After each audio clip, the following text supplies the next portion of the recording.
Steve. We're live.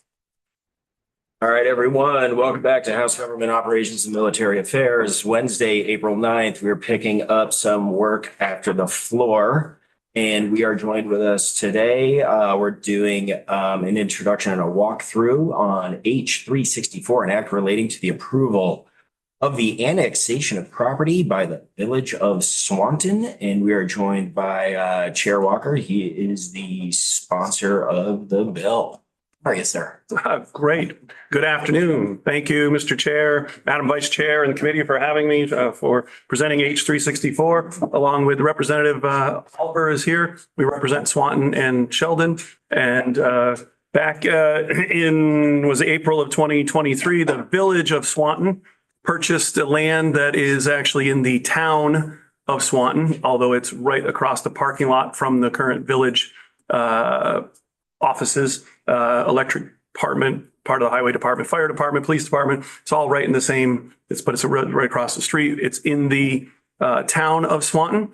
We're one of those many Vermont communities that has a village government and a town government. We're very fortunate. They work very closely together.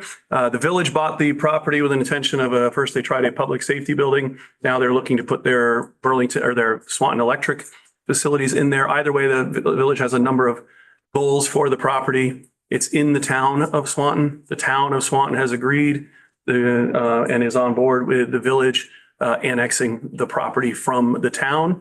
And in Vermont, we need the General Assembly's approval to do that. We have been in contact, Representative Oliver and I have been in contact with both the village and the town, both the select board and the trustees of the village have addressed it in their meeting and will provide whatever documentation or that you need. I do believe we also sent over sort of a map of where the property is with a little bit of color coding showing you what it is today and what the plans are. And that is the purpose of the bill. And that's why we're here this morning. And we appreciate your consideration. Hey.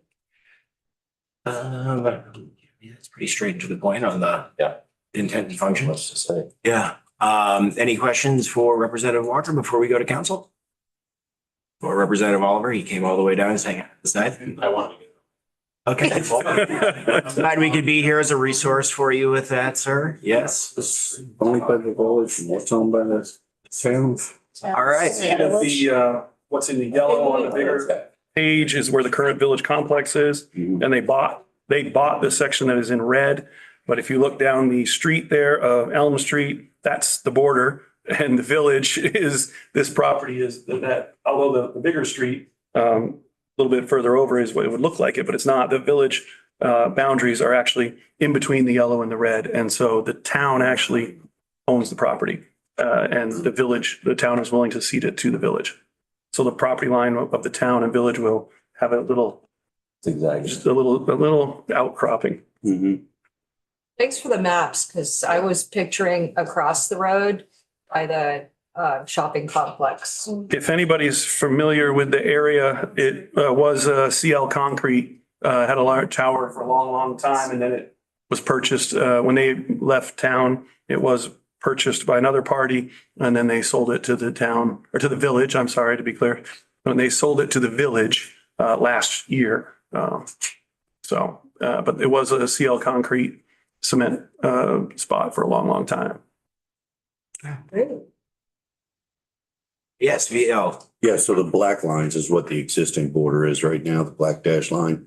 And it's just going to step it out that little bit more up and over. Yes, sir. Okay. No, I just making sure I'm reading your map right. Yeah, absolutely. Absolutely. That's yes, sir. So it's gonna zigzag to the red line. Yeah. Yes. Well, we are hopes. If you're in agreement, that's what will happen. Sounds good. Well, we'll pick up the conversation with council. Thank you very much. Thank Got it. you. You guys all have a great afternoon and we appreciate you having us. See As well. I wish they were all this easy. That was just the intro. That was the hard part. You're welcome to stay if you'd like to. I'm getting. Are you gonna start with the history of villages versus towns and? We have a service bar up there. Don't tempt me. That's It's a good time. Don't tempt me. Tucker Anderson Legislative Council. I won't start with the comprehensive history of incorporated villages. Great. I will give you a little bit of background as to why this bill in particular is necessary. Village annexation is set out in general law, and any village can propose to annex territory, petition a superior court who assigns a local board of commissioners on the advisability of expanding the boundaries of an incorporated village. Then the village proposes the expansion, and the people within the territory to be consumed by the incorporated village have an opportunity to vote. The village has an opportunity to vote, and the final plan is put into place. Village boundaries expand accordingly. However, the village of Swanton cannot take advantage of this general law procedure for the annexation of territory because they have a charter. And because section 2, subsection E of their charter expressly states that the boundaries of the village may be altered at the discretion of the Board of Trustees and with the concurrence of the General Assembly. So the village has, through their charter, ceded their existing underlying general authority to annex territory and instead said the General Assembly must approve any further annexation. More background, and village annexation happened a lot in the past, and that is because villages in Vermont were the source of most utilities for the surrounding towns. And there's always a tension between municipal corporations when you have utility enterprises. And one of the ways that villages could grant franchise, i.e. the ability to vote for the boards that run, for example, water, sewer, and light works, is by expanding their village boundaries and giving users down the electric line, the water line, the sewer line, whatever it is, the ability to vote for sewer commissioners by expanding the village boundaries. That stopped happening after a while, particularly when villages started sending their utilities into adjacent towns. Can't annex territory in a neighboring town, only in the town in which the village is situated. The page 364 itself, very straightforward. There is one operative section, section 1, which approves the annexation of the property. In subsection A, the General Assembly expresses its approval of the annexation of the territory and states the date on which the Board of Trustees of the village approved the annexation. Subsection B sets out a little bit of the explanation for why the bill is necessary here in the background. It states first that on April 7th, 2023, the village became the owner of the subject property. We're moving on to page 2. The property is adjacent to the parcel used by the village for its village offices and is contiguous with the boundaries of the village. Right? So we're not talking about annexing territory that is not part of the contiguous boundaries of the village. Subsection C, it states that pursuant to section 2, subsection E of the village charter, the General Assembly has to concur in the annexation of territory. Finally, in subsection D, the General Assembly approves the alteration of the village boundaries and the annexation of this particular parcel of property. The effective date is set for on passage. And just to let you know, this is all session law. So this will be in the white books, not the green books. But whenever something like this happens for one of the chartered municipalities, I add a note in that village's charter in the green books that cross-references the act and specifies how the village boundaries change. It was pretty. Pretty simple.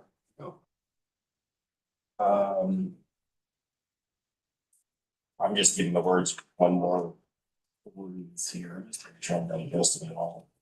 With your deep knowledge of charters, Tucker, is there anything you could see this becoming a problem in the future for the village or the town? No, and I wouldn't want to project or speculate on problems and manifest them Like I said, this is a process that's set out in general law that any incorporated village can take advantage of, provided that they have the approval of the property owners, and in this case, the village owns the property. So it would, absent this quirk in the village's charter, this could have happened independent of General Assembly's action. The thing that I noted about the utilities is really the only area where there's consistent rub on these issues, and that's that villages provide a lot of utility services to other municipal corporations, and those ratepayers don't have voting rights in the village. So they can't elect board members if there's rate approval by village voters, outlying extraterritorial users is what we call them, don't have the ability to vote on rates. But that's not an issue here.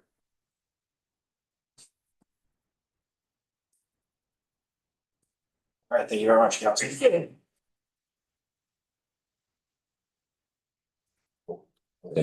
Plans to bring in folks this one up a bit, but doesn't seem like it's got. Thank you. Gentlemen, thank you very much. That does not seem like it's. Gentlemen, that's a stretch.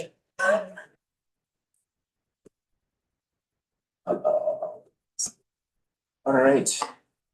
Next. We have. So you planning about hearing more testimony on this? Yeah, Oh, yeah. we should Oh, yeah, hear from yeah, the we're village definitely- and the town. No, for sure.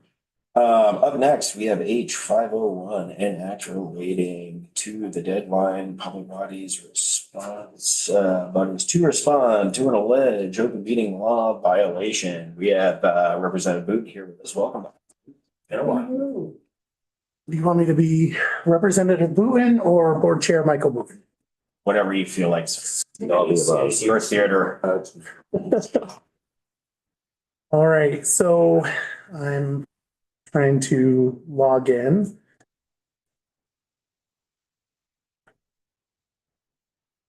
I would like to share my screen. I got a presentation.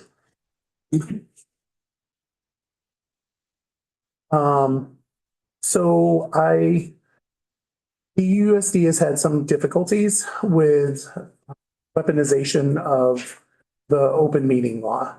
It certainly sounds strange to think that that could happen, but it does. And what I'm going to do is I'm going to show you how it does.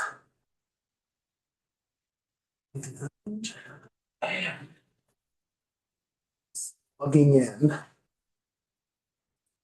So, let's see. And try to share. I can just feel the suspense building. Oh, this is gonna be the best presentation. Tiger has started to share. Yes, Tiger. So that obviously is my email address. My personal email is tigermap1. So Go ahead, start. is it sharing? All good? All right. Okay, so open meeting law amendment. Let me just give you a refresher on what we currently have for open meeting law for the minutes specifically. In minutes of the public meeting shall be a matter of public record, shall be kept by the clerk and secretary of the public body, and shall be available for inspection by the person and by any person or for purchase of copies at cost upon request after 5 calendar days from the date of any meeting. The important note here is meeting minutes shall be posted no later than 5 calendar days from the date of the meeting to a website. And this is where it starts the process to people. This is a good thing. I'm not saying that this is a bad thing. I'm not asking for a change, but this is part of the problem that we had was there's this regulation and we failed. We failed once in December. And what ended up happening is we have to go through the process of taking care of that, which the process is upon receipt of a written notice of alleged violation, the public body shall respond publicly to the alleged violation within 10 calendar days. And then it goes on what you have to do. You either have to acknowledge the mistake or acknowledge there wasn't a mistake, and then you have to provide a cure. So let me give you an example of what happened at our district. On December 4th, a board member, after the board meeting, came up and hand delivered me a piece of paper. The board member then said, "This is an open meeting law violation," and walked out. As you can see here, you can see where it looks like they checked for the minutes on the website 4 times, and 4 times they weren't there. Our person that posts minutes didn't get to it. It was a clear violation. Unfortunately, our district, the open meeting law happened on the 4th. Our district doesn't have a meeting until 18th. That's when our scheduled meeting is, which is 14 days after the violation. So we've had to warn a special meeting, which anybody that's been in a public body knows that you have to do a bunch of stuff. Yeah, it costs money to do this, and it's a time constraint, and it's hard to get everybody in the building. We ended up warning it for the 11th, which was within 7 days, but it puts a burden on municipalities and school boards specifically, because usually we only meet once a month.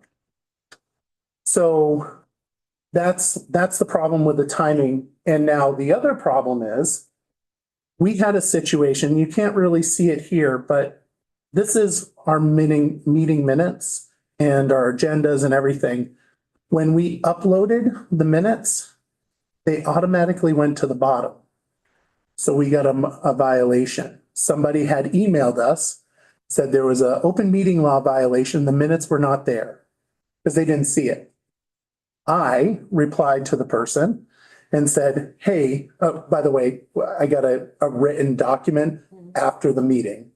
Again, from a different person that's not on the school board. So anyway, I replied to them and said, "Hey, the minutes are actually there. You just have to scroll down." And I said, "Will you withdraw your violation?" The person wrote back and told me, "No, not going to do it." And so we had to go through the process, had to put out a squiggle poll or whatever they're called to find out when we could meet. And then we had another meeting that was a special meeting to deal with a violation that's not a violation, but because state statute says shall, we had to do it. So I don't want to deal with this. And maybe your districts or your communities don't have these problems. Barry does. So I thought that, to avoid this happening in the future to other districts, because once it catches on, starts in one and it will continue on to others. My thought is 20 business days that you have to deal with the open meeting law violation, which basically is a month. It allows because it's business days, or the next regular meeting. And my ask of this committee is to make a modification to the open meeting law to deal with this in that way. Or you could make it, instead of saying, and this is not in any of my bill, but something that I thought of, which is where it says the body shall publicly allow an individual.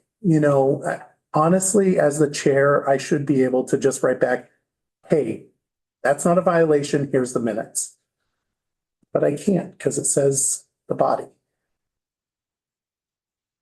And that's it. Yeah, it was true. Correct me if I'm wrong, but didn't the 5 days get changed? That we question for Tucker. 5 days notice after,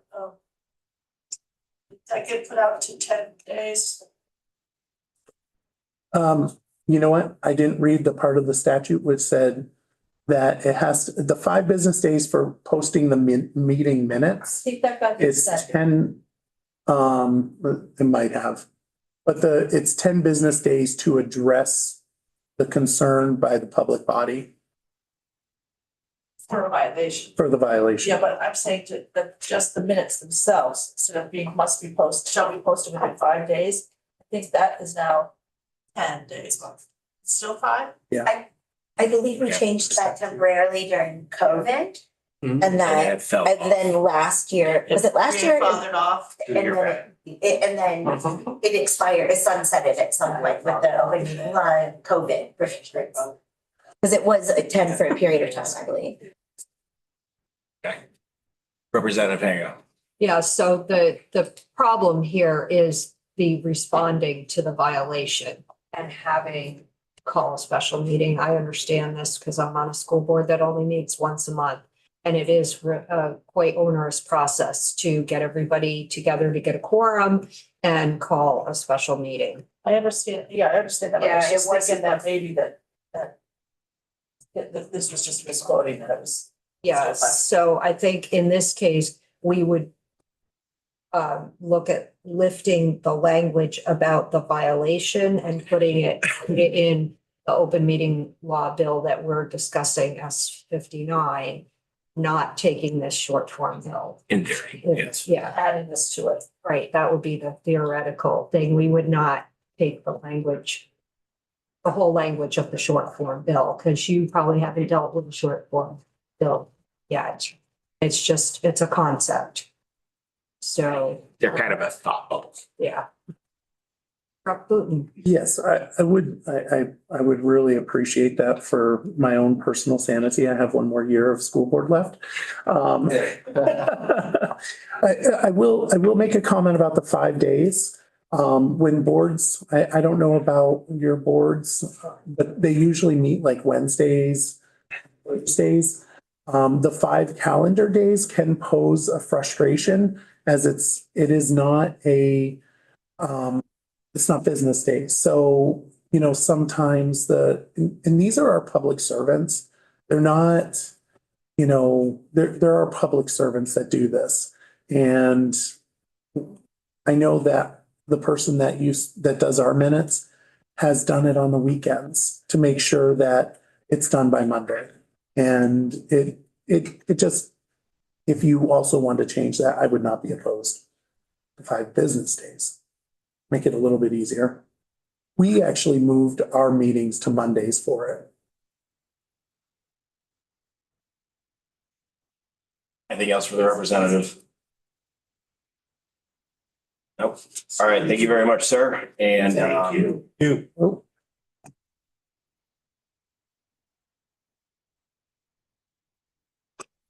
great. Guys have a great day. And for council's second act of the day.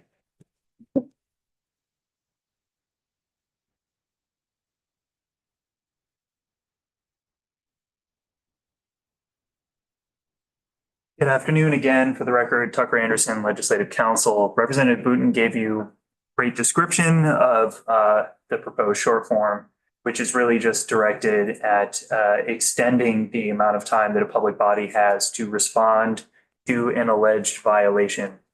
And jumping into this, I'd like to respond to some of the discussion and some of the questions that came up. First, confirming that currently under 1 VSA section 312, the public body has 5 calendar days to post meeting minutes, including to a website if one exists.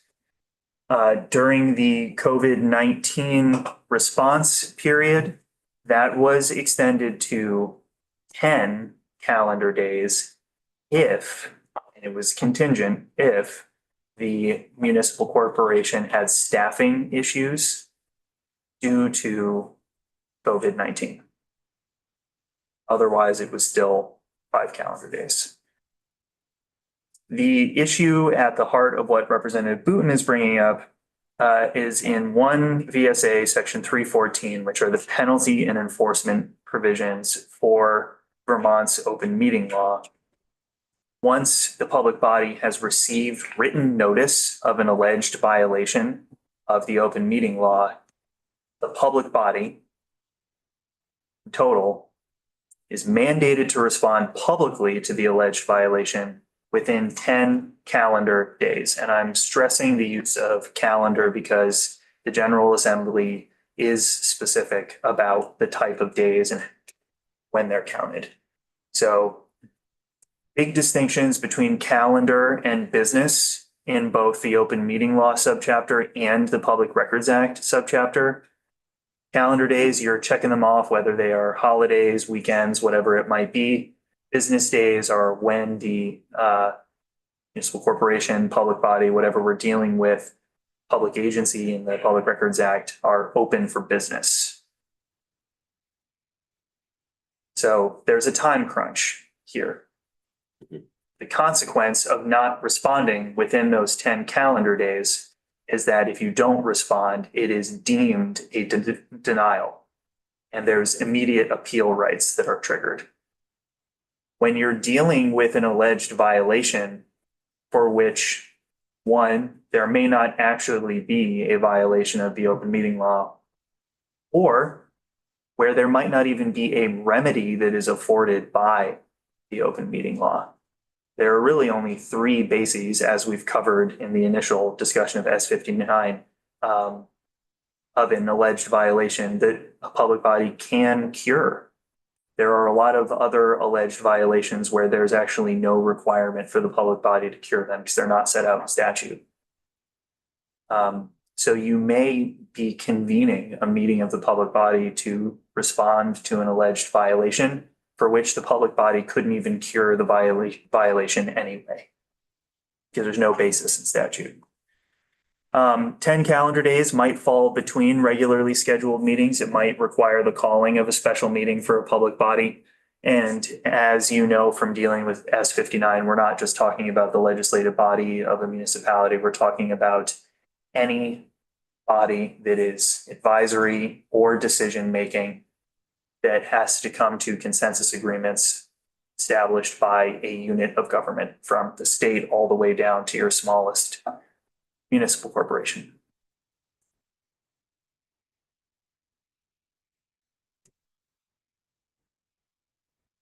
I have Please a feel free, Rebecca, go. Yeah. theoretical question when we're talking about calendar days and business days. If a town clerk's office is closed every Friday, is that a business day for them or not to be counted in that time frame? I don't have a case that I can rely on, but I can share what the practice is. My practice is as a records officer for the Office of Legislative Counsel. If the agency is not open, the employees are not in the office and no business is being conducted, it's not a business day. Okay, but the general public might think it's business day. Right. So that could be an example of a violation that couldn't be cured. I'll give you a great example. Be good. For you all as individual public agencies, is town meeting week a business day? No. You are temporarily adjourned. The General Assembly does not act during that Mhm. Business, yeah. It should be a holiday though. It should. That's a different bill.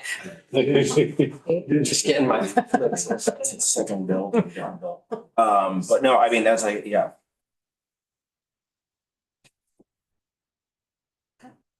Okay, I mean, I understand what you're saying, Council, and how it applies. I guess just like the conversations, there's something you'd like to discuss further as a representative, so. I'm just gonna play the devil's advocate. Let's say this is October 28th meeting and they're late because the town clerk is getting ready for the general election. She's got a hell of a lot of things on her plate. Be worrying about whether she gets her minutes out, then she gets a violation that she's gotta get done within 5 more days or 10 days. You know what I'm saying? 20 days would give her a chance to get through the general election and then have some time to address it. You're advocating. I'm advocating for the 20 Okay, days. yeah, when you positioned it with devil's advocate, I was like, I thought you were going in the Yeah, other direction, so I was a Well, little I know, confused. that wasn't very clear. No, it's just the I'm way just you saying, positioned as your own. a defense of the clerk, this was an October violation. There's no way she would be able to get that done prior to the general election. Or even the primary election, I mean, any of those, the March town meeting, I mean, there's so many in the August primary that they're, depending on what time of year that was, the 10 days is not enough. Representative Hango? Yeah, so for me, just seeing it from the municipal town clerk view as well as the school board view, I think it is reasonable to think about extending the time period that they would have to respond to this because public servants in small towns are few and far between. And a lot of stuff can happen that is out of the municipality's control, like people are away or people are sick or have kids they need to deal with. So I think this would be very helpful, particularly if they're, yeah, I'll leave it at that. Thanks. Representative Waters Evans? Thank you. I am loath to make any changes at all to open meeting law. I know I've mentioned this 400 times before, but I am a former journalist and these things exist for a reason. And it's because that information is public information and access to it is of the utmost importance for our democracy. And I think extending those periods when those things are available or have to make them available is not in service of the community. And I sympathize and empathize with people who work in those public servant capacities, but I don't think changing the open meeting laws is the way to go about helping them at all. And I think 5 days is plenty of time to put up temporary minutes. They don't have to be certified select board minutes or whatever. They just have to be minutes that are posted somewhere. And I think that I certainly feel bad for them for their violation, but if you don't want to have the consequences of a violation of open meeting law, then don't violate the open meeting law. That's my feeling on the matter. And I don't think 5 and 10 days is an unreasonable period of time to do those things. And I know that things come up, but the information needs to be available to people and they need to be able to access it as soon as possible. That's pretty firm on that. I think everybody knows that they need to post their minutes by a certain date, and I don't think that's up for grabs here, even though Rep. Booton mentioned it. It wasn't one of the asks in his bill. I think it's the curing of, or the burden is being put on the board to perhaps, or the municipal body, to prove something that may not have been a violation to begin with, and that is really onerous to them. So that's why I'm in favor of giving them a little extra time. Because honestly, like as a school board member, I know when my school board meetings are going to be, and I plan my schedule around those, including my other meetings. So to have a special meeting called within a couple of days' notice, whatever the warning might be, is really hard to get a quorum of those individuals together. And having some extra dates to choose from would be very helpful, I think. Rep. Nugent, then Stone, and I have a question within a question if you guys want to address my question, so please proceed.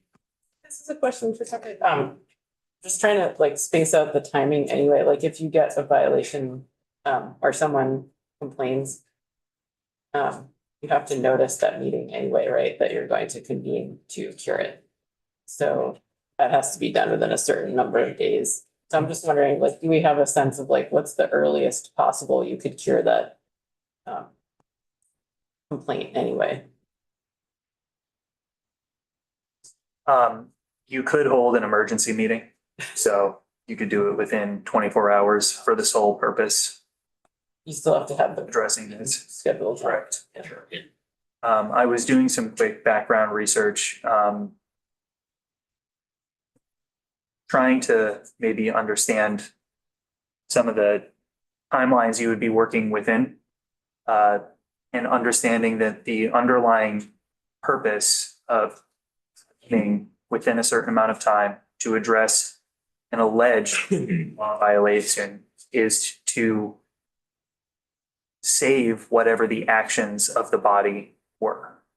Because the only options you have to cure an open meeting law violation are either to ratify the decisions that were made at that meeting, or to hold the meeting again and revote, right?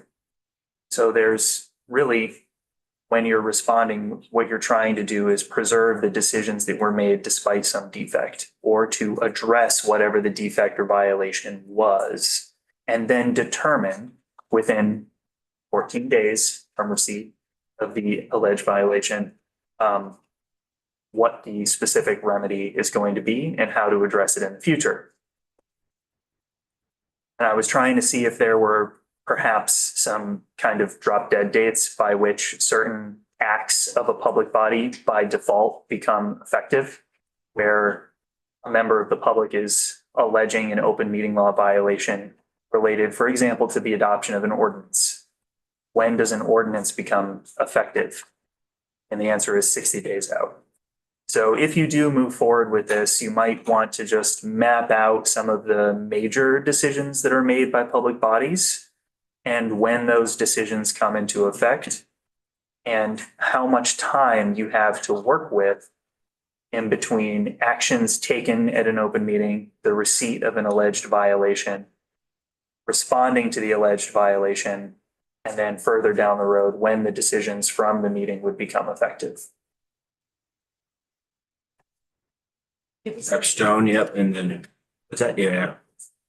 Can you just clarify that after a meeting happens, you don't have to have everything written verbatim, you just have to post the minutes within a certain time, correct?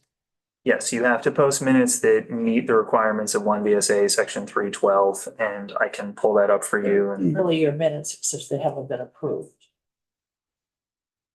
minutes do not have to be approved, which is a point of contention with S59 as it came out of the Senate, because the term approved minutes was used in the recent open meeting law amendments from the last biennium.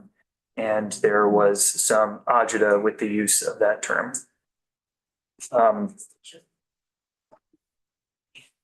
Quickly pulling up the minutes requirements for you. And I just say I will err on the side of not changing this because I feel like it's a slippery slope and there's always going to be. I empathize, I understand. I am taking this back to like being a healthcare worker and having to treat 6 patients in a row and I still have to have my documentation done within 24 hours. It sucks, but like you got to do it. And I can always come up with an excuse as to why it's hard to do, but there's a reason that is in place for my practice, and I feel the same should be true for government. So I also am on the side of keeping it as is instead of going down a slippery slope of changing dates. So within those 5 days, the minutes have to be posted. The minutes contain all topics and motions that arise from the meeting and give a true indication of the business of the meeting. At minimum, the minutes must contain information concerning all members of the public body that are present, all other active participants in the meeting, all motions, proposals, and resolutions made, offered, and considered, and what the disposition is made of the same. And finally, the results of any votes with a record of the individual vote of each member if a roll call is taken on that vote. Representative Hooper and then Fiscal. So that kind of answers we meet monthly, we approve minutes every month from the last month, so time's not an issue with that, but what if it gets out farther and on a forum the next? Is there any kind of limit on when official minutes, approved minutes? The underlying requirement is just that Reflect what happened? meeting minutes shall be posted no later than 5 calendar days from the date of the meeting. So there's no requirement for the minutes to be approved. It is a standard practice for public bodies to review the minutes and approve them. And typically what you will see on the websites of public bodies is minutes will be posted as draft minutes within that 5-day period. And then there will be another link that pops up at the next regular meeting for the official minutes that have been approved by the public body itself. But there's actually no reference to or requirement for approval of minutes by the public body or whatever official minutes are.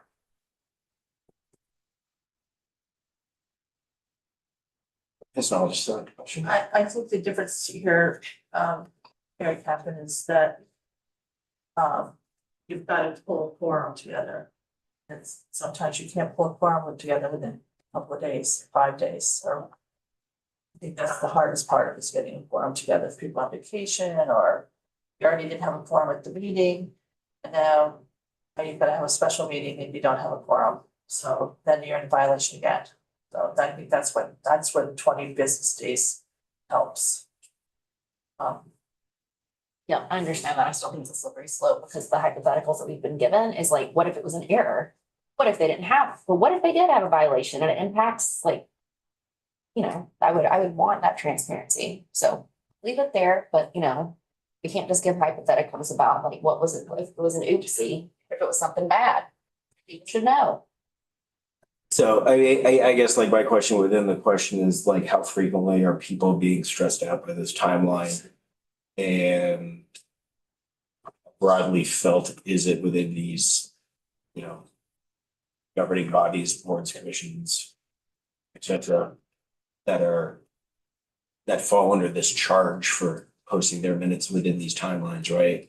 So I think that's something to marinate on a little bit as we think about whether or not we're gonna take more testimony on this one. You know, try to be very cautious, like I understand and listen to the concerns of members when they bring us a problem, but also if it's an isolated situation, you know, y'all know where I'm gonna finish that sentence here. So, anything else for council?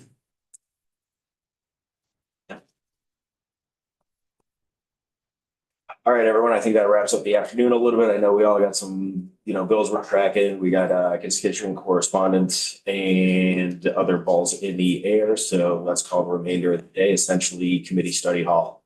Thank you so